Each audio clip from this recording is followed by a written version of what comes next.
हिंदुस्तान के सुना सिपाही आइल बा बड़ी खुशहाली हो। हिंदुस्तान के सुना सिपाही आइल बा बड़ी खुशहाली हो। भारत माँ के जयकारा लगा के नाचा झंडा के खूब लहराई हो। भारत माँ के जयकारा लगा के नाचा झंडा के खूब लहराई हो।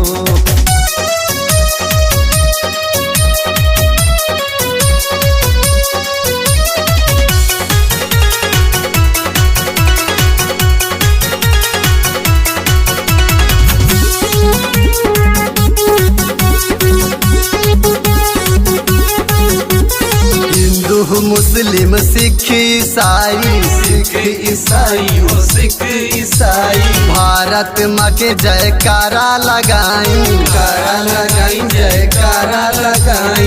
हिंदू मुस्लिम सिख ईसाई भारत माँ के जयकारा लगाई। अरे तिरंगा के खूबे फहराई हो। तिरंगा के खूबे फहराई हो। भारत माँ के जयकारा लगा के नाचा झंडा के खूब लहराई हो। भारत माँ के जयकारा लगा के नाचा झंडा के खूब लहराई हो।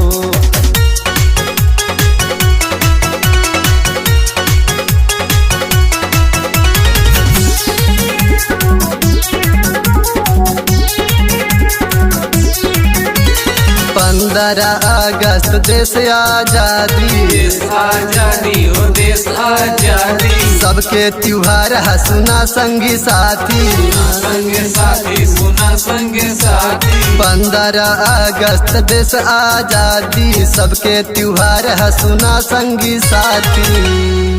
पटवा के संगे खुशियाँ मनाई हो।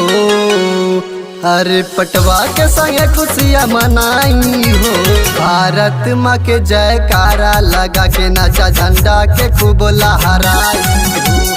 भारत माँ के जयकारा लगा के नाचा झंडा के खूब लहराई हो।